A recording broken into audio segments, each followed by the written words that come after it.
meus irmãos, vamos abrir as nossas Bíblias na primeira carta de Paulo aos Coríntios. Hoje nós estaremos iniciando mais uma série de exposições sequenciais.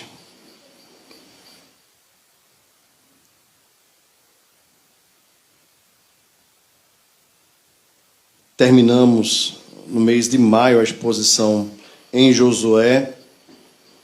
Hoje nós vamos iniciar a exposição na carta de Paulo aos Coríntios. No horário da tarde, um pouco mais cedo, nós fizemos uma introdução tratando de autoria, data, ocasião, contexto, que estará disponível na internet para aqueles que não puderam estar aqui conosco.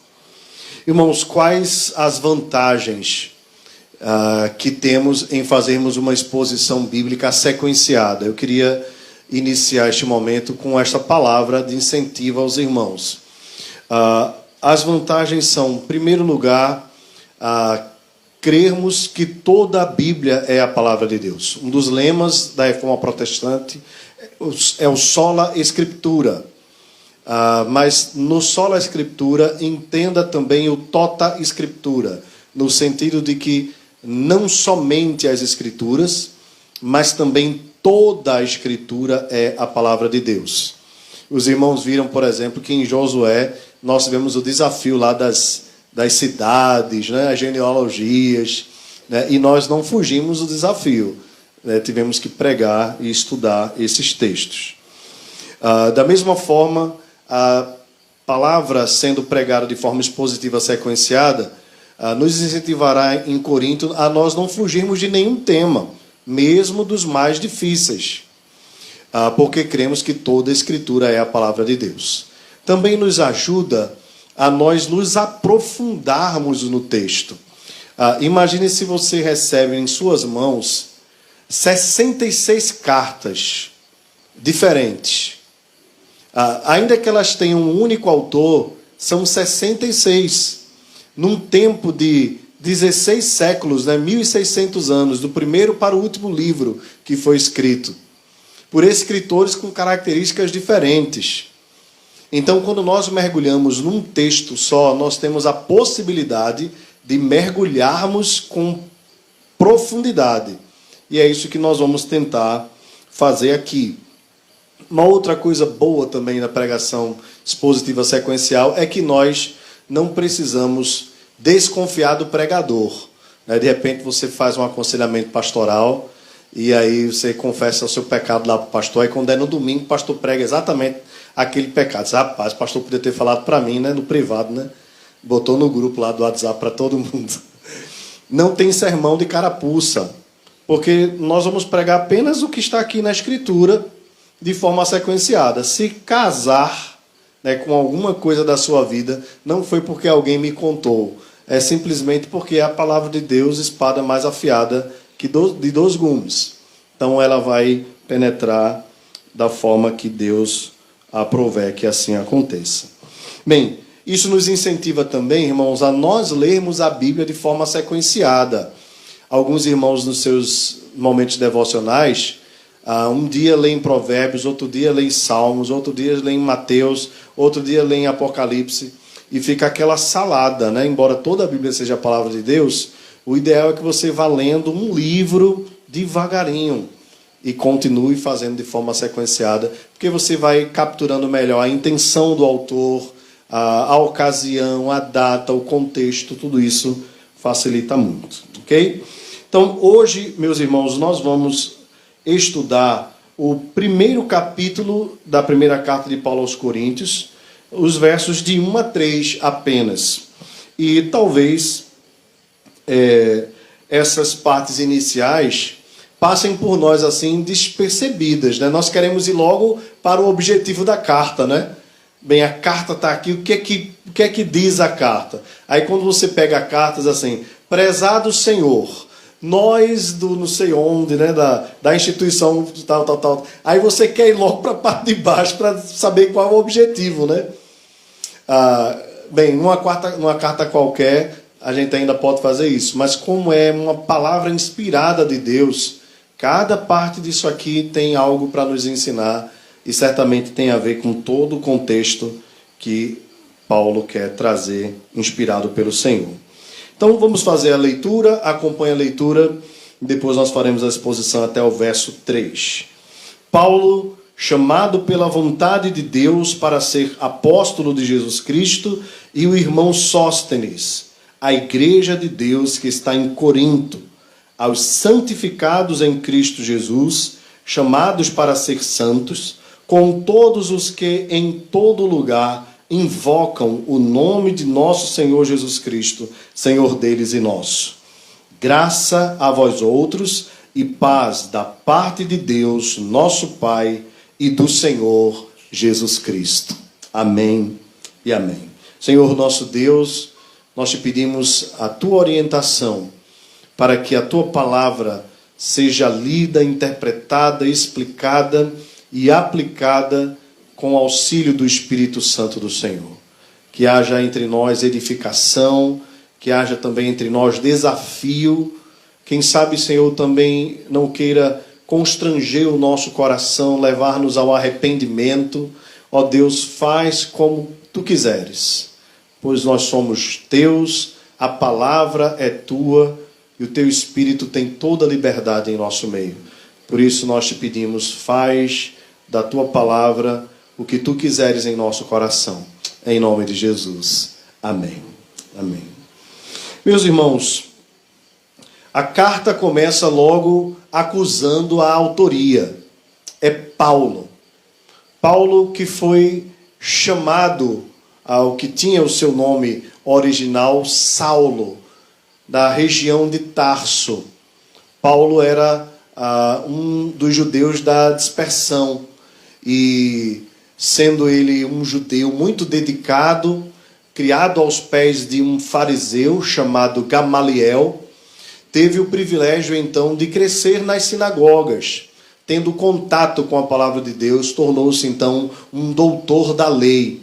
Esse Saulo recebeu autorização no tempo, logo após a morte do nosso Salvador, para encerrar, prender os irmãos, os cristãos, no cárcere, porque as primeiras perseguições à igreja do Senhor, ao contrário do que às vezes nós imaginamos, não vieram da parte de Roma, mas vieram da parte dos próprios judeus, principalmente dos principais sacerdotes.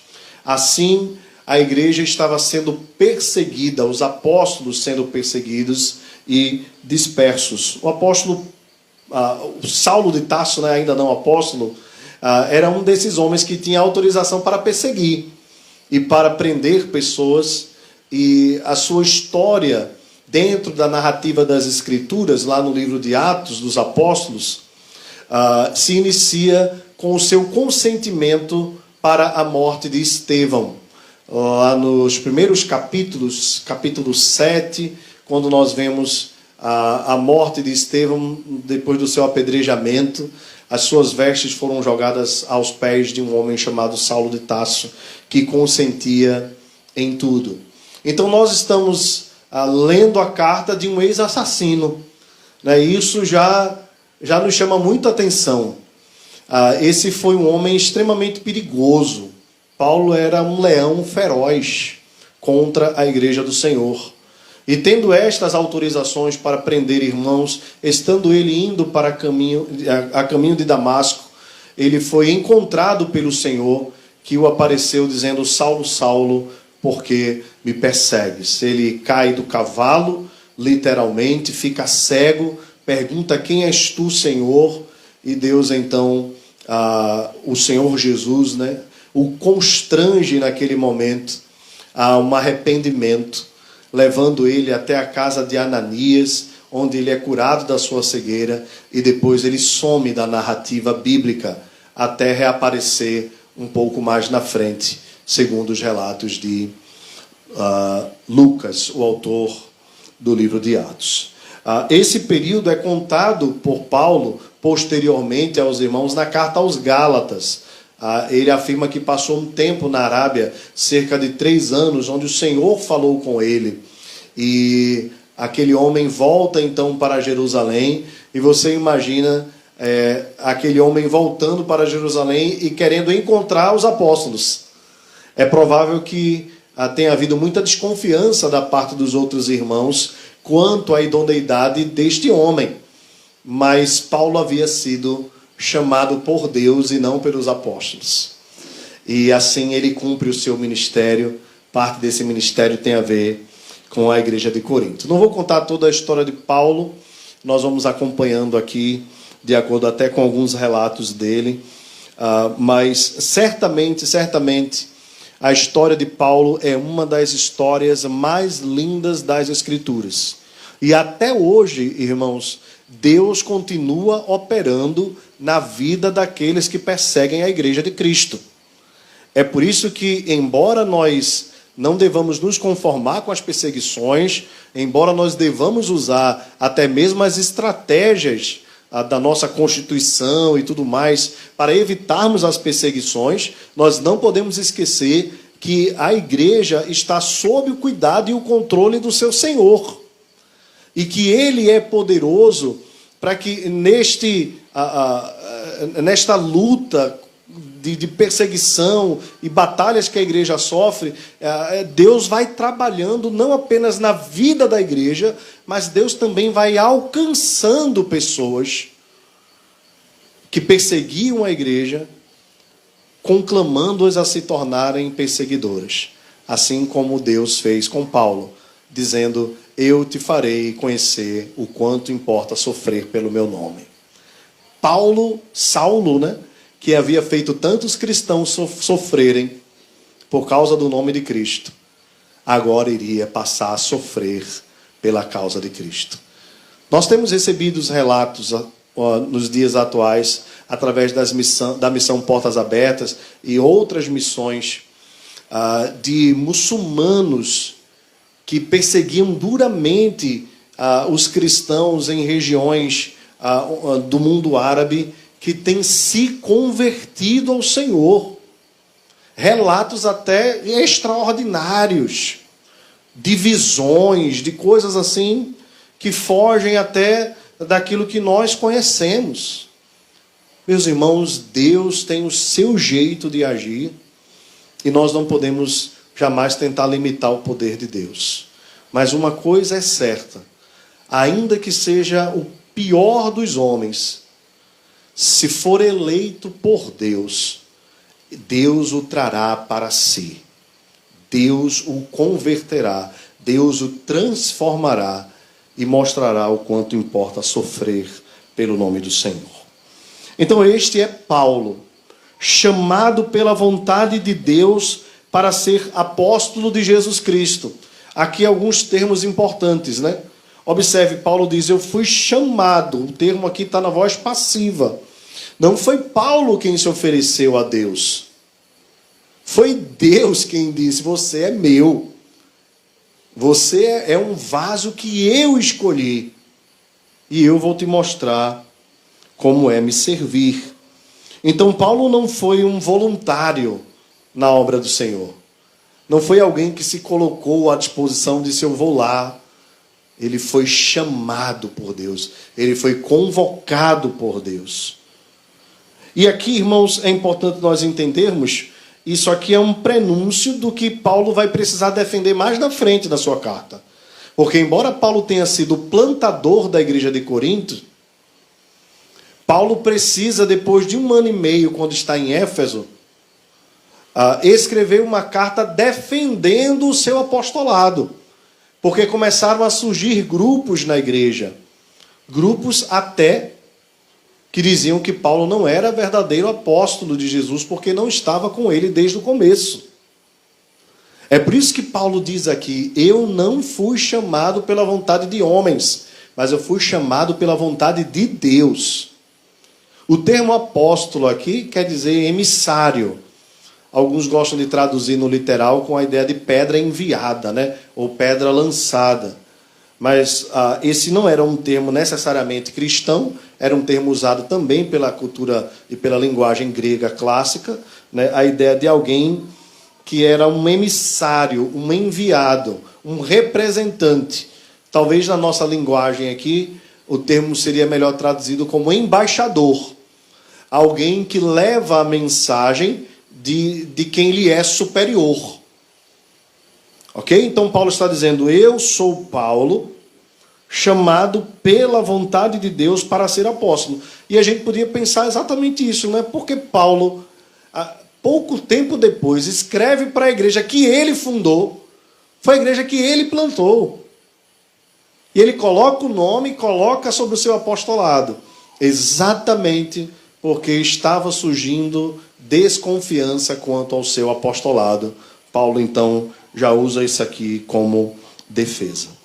Irmãos, embora ele não fizesse parte do corpo apostólico dos 12, assim como os 12 foram, desde o início, chamados pelo Senhor, Paulo tinha certeza de que tinha sido chamado por Cristo, pois ele ouviu a voz do próprio Senhor. Foi o próprio Cristo quem o chamou.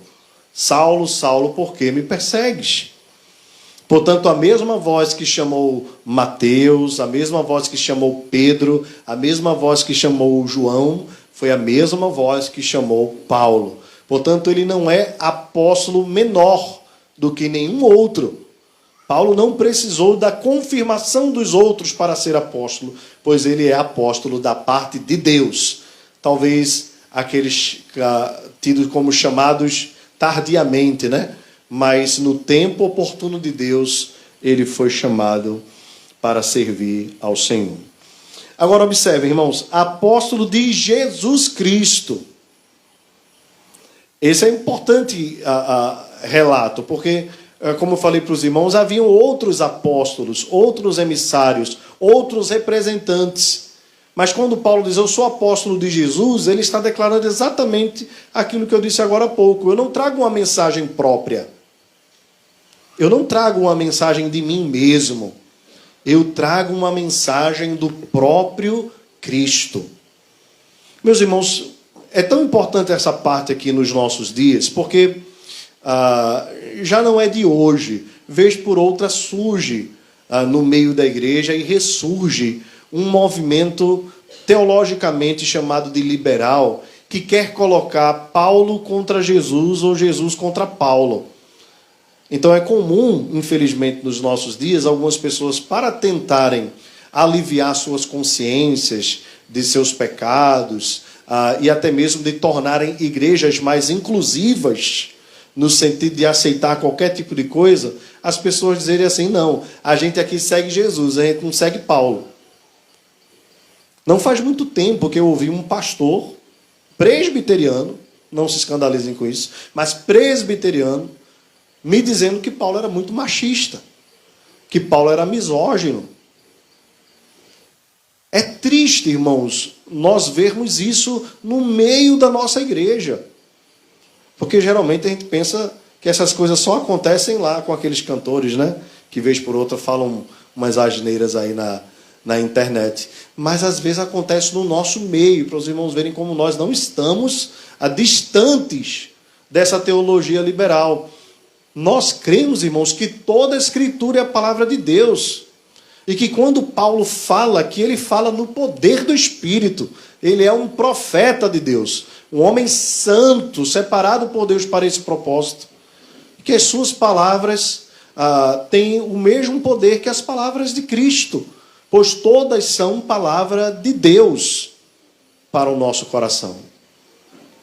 Algumas pessoas preferem fazer assim, porque Paulo faz algumas duras acusações, contra determinados pecados, determinados grupos, coisa que certamente tem a aprovação do nosso Senhor, mas o Senhor Jesus teve outros focos, quando esteve aqui, tratou de outros temas.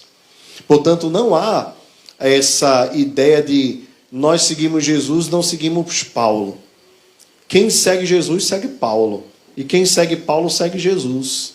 E qualquer tipo de divisão, Paulo vai derrubar logo no primeiro capítulo, que não deve haver entre nós, pois nós todos somos do Senhor.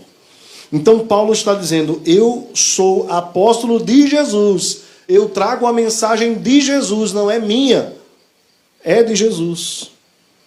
E junto com ele o irmão Sóstenes. A possibilidade, irmãos, de que Paulo estivesse hospedado na casa de Sóstenes e que Sóstenes foi o seu escriba, ou amanuense, né, como era um termo também conhecido. Paulo, então, ditava, ele escrevia, e Paulo, como diz no próprio texto, fazia a saudação de próprio punho, confirmando, né, que aquele texto era de fato seu. Sóstenes, nós não temos muitas informações sobre ele, mas foi um cooperador do apóstolo Paulo, um servo do Senhor. A quem Paulo destina a carta, verso 2, a igreja de Deus que está em Corinto. Eu falei logo mais cedo, vou apenas trazer algumas nuances para os irmãos que podem acompanhar na mensagem que estará no YouTube logo mais. Mas a cidade de Corinto era uma coisa, a igreja de Corinto era outra. Ok? A cidade de Corinto era uma cidade da região da Acaia, né, uma capital da região da Acaia, que hoje nós reconheceríamos como Europa. E a cidade de Corinto era uma cidade muito conhecida, muito importante, porque era uma cidade portuária. E também era uma cidade que tinha caminho terrestre para que as pessoas fossem para outras regiões importantes. Também, assim como havia os Jogos Olímpicos, havia os Jogos Istmos, né, também em Corinto. Havia também uma parte de serra muito grande na cidade de Corinto, onde havia um templo dedicado à deusa Afrodite. E muitas pessoas iam para lá, não apenas por causa do clima, mas também por causa dos cultos àquela deusa, com D minúsculo. Uma coisa interessante é que um dos escritores do primeiro século diz que haviam nesse templo cerca de 1000 prostitutas cultuais. Então, em Corinto havia uma mistura de paganismo com imoralidade sexual, de forma que a cidade de Corinto se tornou um verbo. Corintianizar significava fazer tudo o que não presta. Vejam, entre os gregos que já tinham muita prática da imoralidade, os coríntios eram destaque. Então, quando alguém queria praticar algo ilícito moralmente, a cidade de Corinto era o local mais indicado. Você imagina, então, irmãos, o que era viver em Corinto no primeiro século? Paulo escreve à igreja de Corinto. Esses irmãos que moravam na cidade e haviam sido alcançados na sua segunda viagem missionária. A primeira viagem missionária de Paulo foi para a região da Ásia Menor, Éfeso, como capital. Ali ele passou em Chipre, Derbe, Listra e a capital Éfeso, onde havia também culto pagão. Já na sua segunda viagem, Paulo tensionava voltar para confirmar a fé daqueles irmãos da Ásia Menor. Mas Deus levantou um varão macedônio que disse: passa a Macedônia e ajuda-nos. E Paulo então foi instigado pelo Espírito Santo a ir para a região da Macedônia e da Acaia. Esses relatos, irmãos, vão encontrar a partir do capítulo 16. É nessa segunda viagem missionária que o apóstolo Paulo planta algumas igrejas, como a igreja de Filipos, onde houve o terremoto, o carcereiro, né, toda aquela história. E no capítulo 18, a igreja de Corinto foi plantada através do trabalho do apóstolo Paulo. Ele teve o suporte ali de dois irmãos muito queridos chamados Áquila e Priscila. Paulo, inclusive, traz algo sobre eles mais na frente. Essa igreja, irmãos, que Paulo dedicou 1 ano e meio do seu tempo ali na primeira estada, a esta igreja Paulo possivelmente escreveu 4 cartas. 2 delas foram preservadas e nós temos aqui para a nossa orientação. Essa igreja, irmãos, era uma igreja problemática. Certamente foi a igreja que mais deu dor de cabeça ao apóstolo Paulo. Toda igreja dá dor de cabeça, irmãos. Toda igreja. Então, às vezes, os irmãos me encontram e perguntam assim: como é que vai Fragoso? Aí eu mostro assim os meus cabelos brancos e as minhas barbas brancas. Toda igreja dá trabalho. Mas Corinto era fera. A igreja de Corinto era expert. E dentre os muitos problemas que são encontrados, divisões, facções, dissensões, são apenas sinônimos. Mas eles tinham problemas em coisas até que não deveriam ter. Veja, eles tinham um problema na hora de comer. É um negócio triste, né?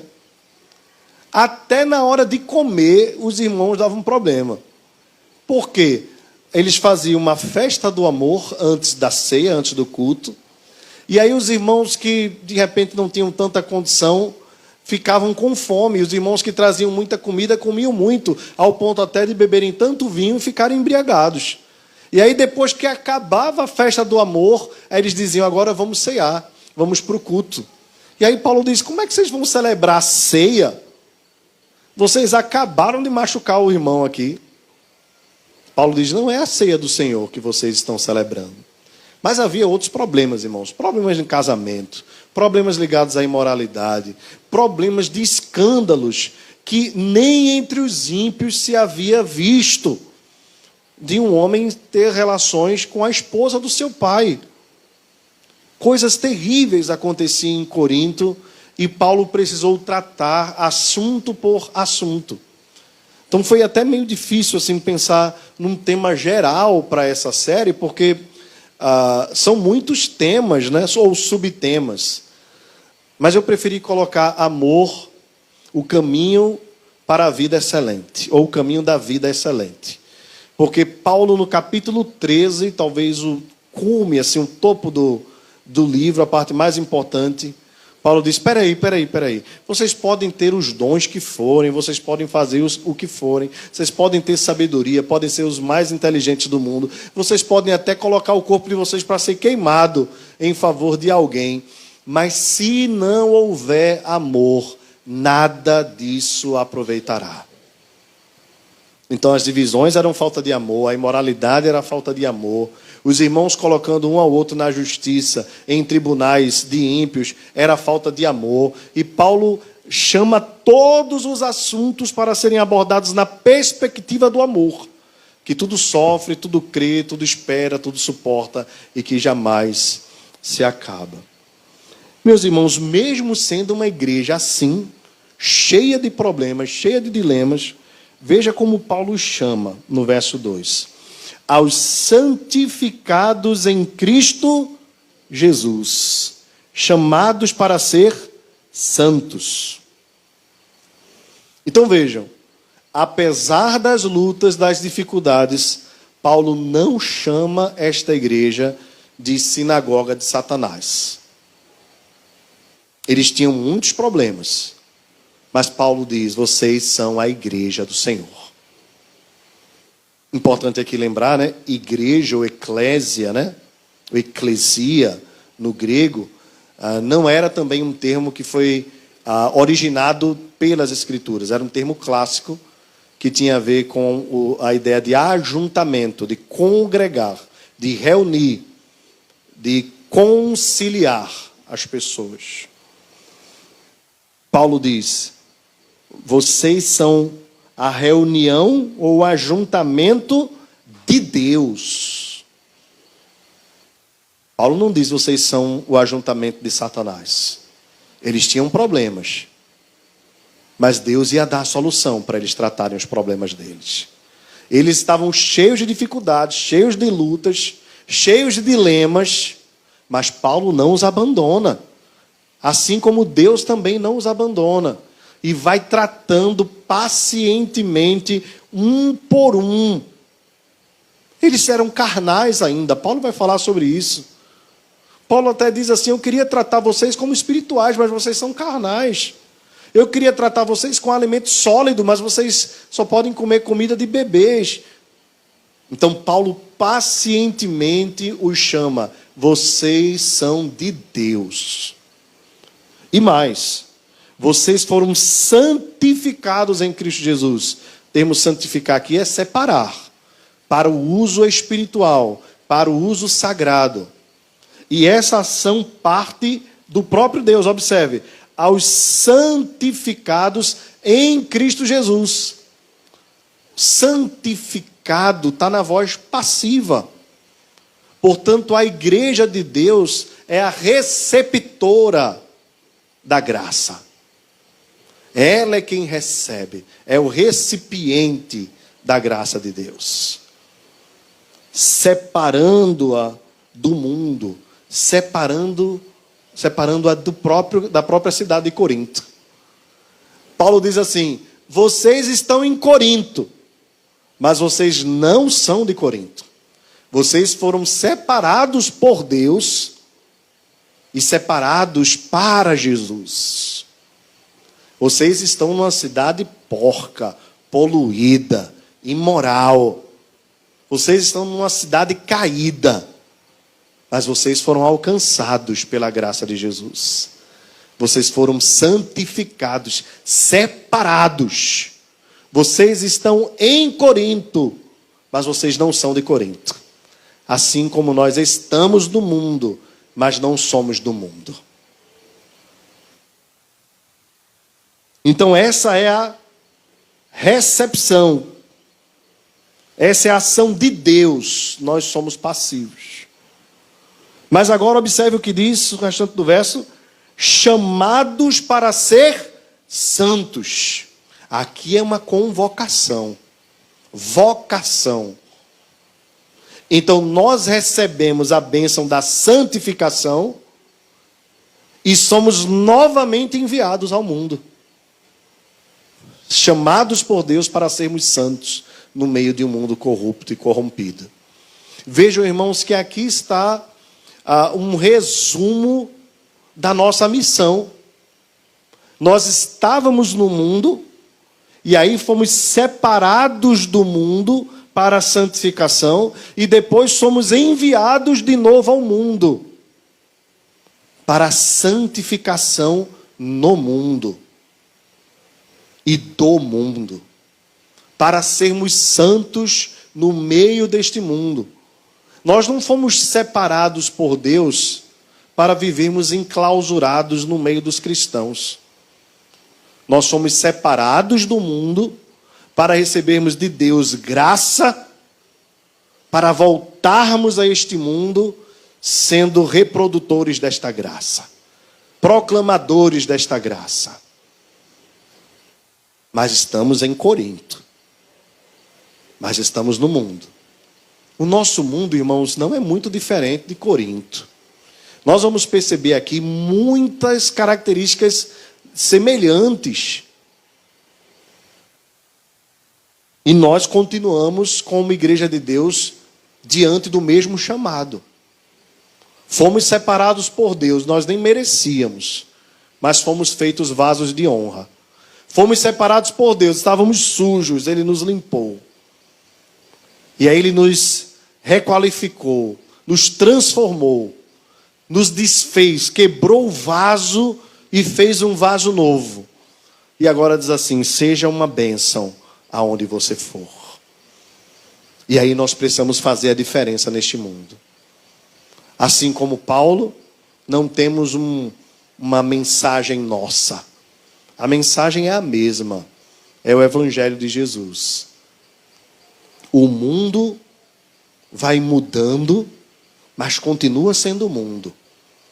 E o Evangelho continua sendo o poder de Deus para a salvação de todo aquele que crê. Observem, irmãos, Paulo diz: a igreja de Corinto, a igreja de Deus que está em Corinto, aos santificados em Cristo Jesus, chamados para ser santos, com todos os que em todo lugar invocam o nome de nosso Senhor Jesus Cristo, Senhor deles e nosso. Aqui um ponto importante, irmãos. Paulo tanto conhece a igreja local, como conhece a igreja global, ou universal, ou internacional, ou mundial, ou a igreja que está em toda parte da terra. Sem citar nenhuma denominação, tá certo? Estamos falando da igreja mesmo. Paulo está dizendo assim: eu escrevo a vocês, Corinto, igreja local, ao mesmo tempo que eu invoco em nome do Senhor todas as igrejas do Senhor, ou toda a igreja do Senhor espalhada sobre a face da terra. Aqui Paulo entende tanto a importância da igreja local quanto da igreja global. E aqui eu queria chamar a sua atenção quanto a isso. Paulo sabia que essa carta ia chegar até nós. Paulo sabia que essa carta ia chegar ao mundo todo. E Paulo entendia a importância de resolver esses dilemas à luz do Evangelho.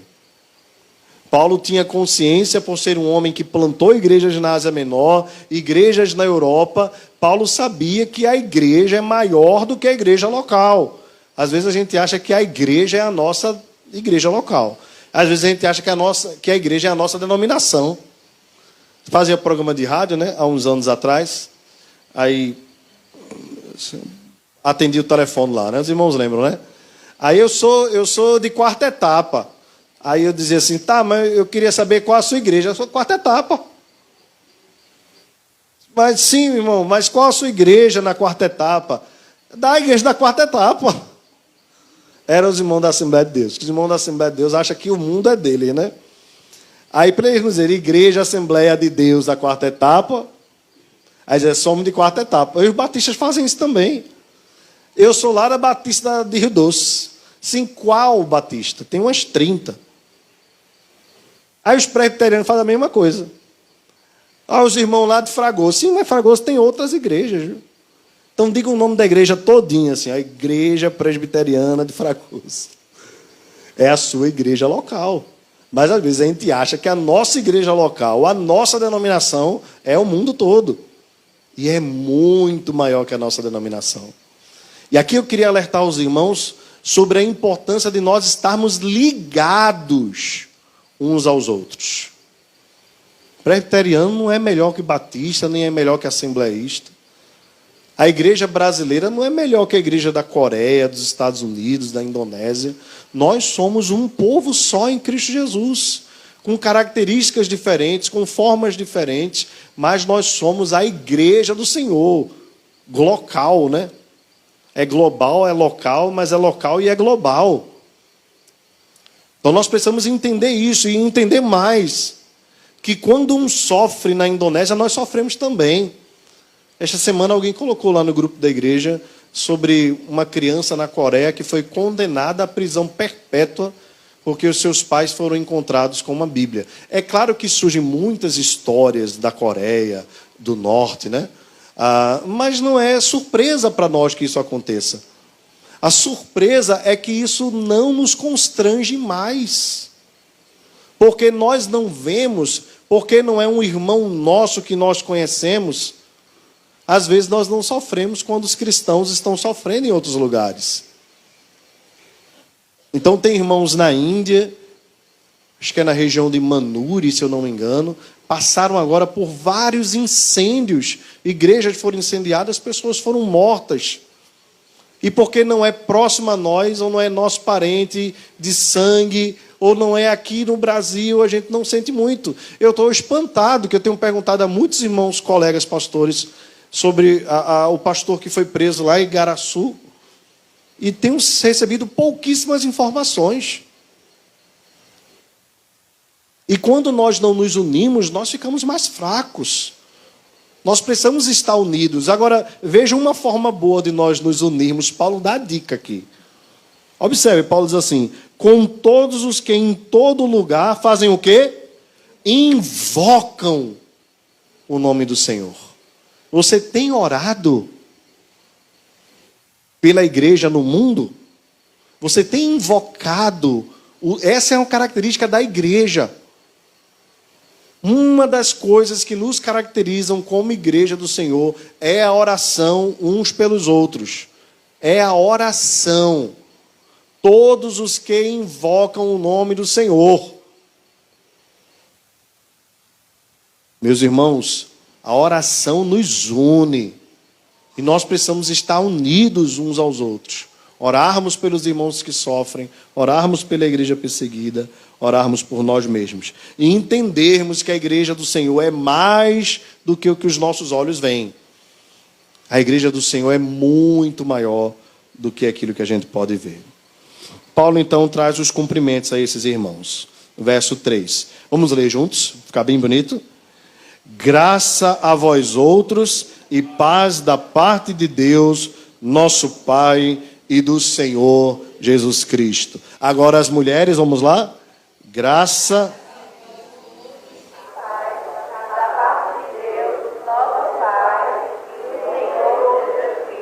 Os homens, graça.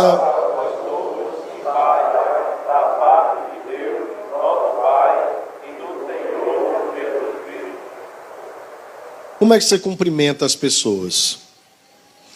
Os judeus cumprimentavam com um shalom, né? Alguns com shalom Adonai, né? Os gregos cumprimentavam com graça. Era um termo também comum, não foi um termo inaugurado com as escrituras. Eles se cumprimentavam assim, graça, graça, graça. Paulo, então, traz, né, como característica da saudação cristã, embora não seja uma normativa, a graça que era comum dos coríntios, que eram gregos, com uma paz que era comum dos judeus. Então ficou o cumprimento graça e paz. Importante essas duas palavras e até a ordem que o apóstolo Paulo estabelece para colocá-las. Graça é favor e merecido, nós já sabemos bem, né? Essa definição.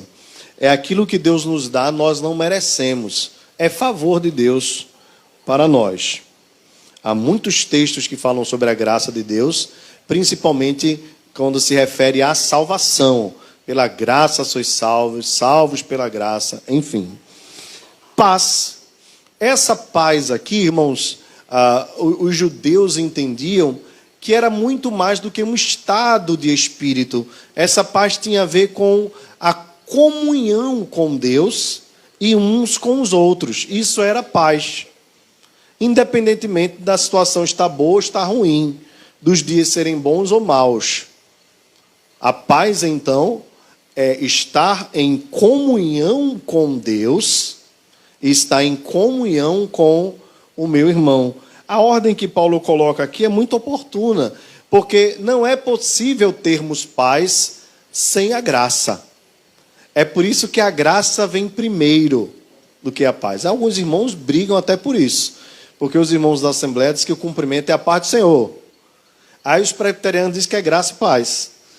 E aí é claro que dois é melhor do que um. Então, se você tem dois atributos, graça e paz, a graça e a paz é melhor do que a paz, não é verdade?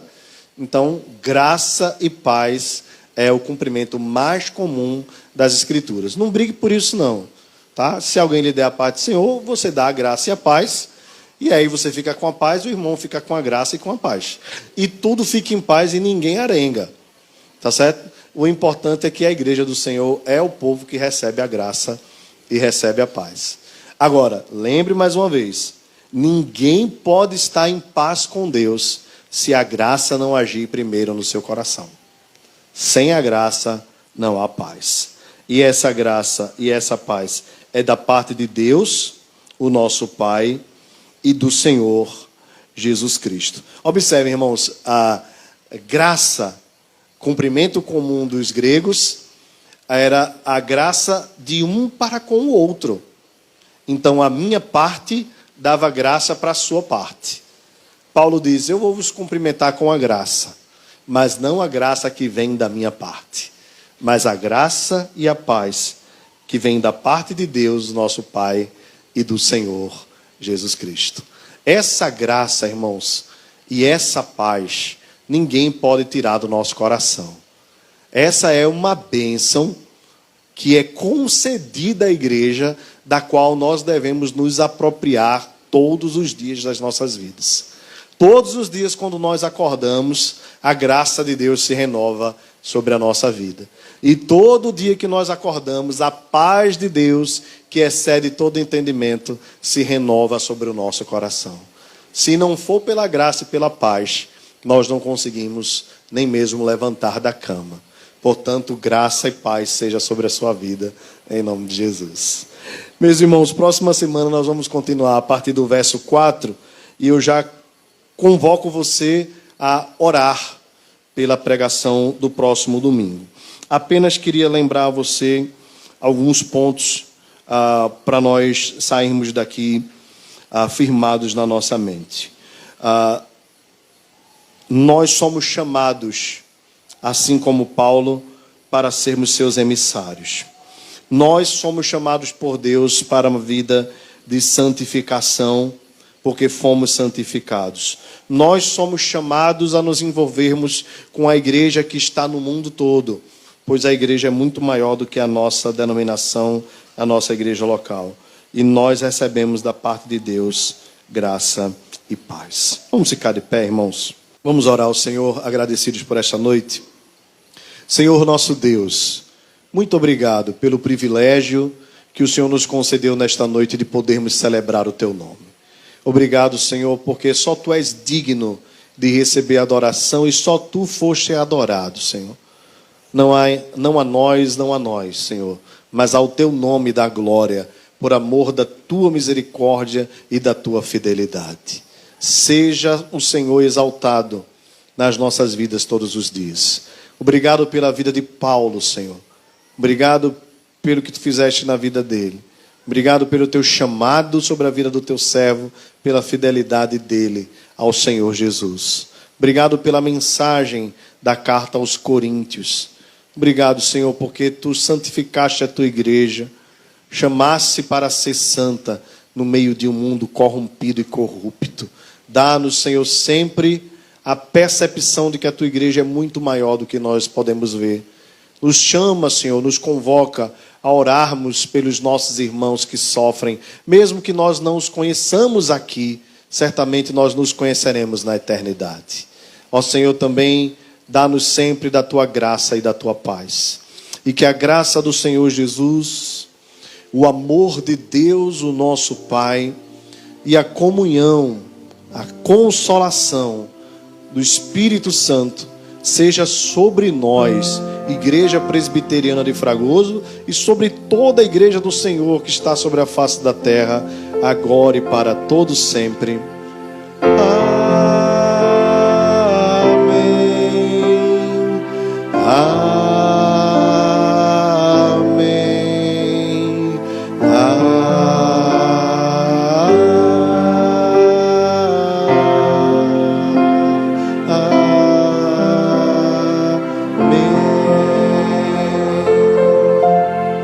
Amém. Amém. Cumprimente a pessoa que está do seu lado. Desejo uma boa semana. Graça e paz a todos. Os nossos visitantes sejam bem-vindos em nome de Jesus.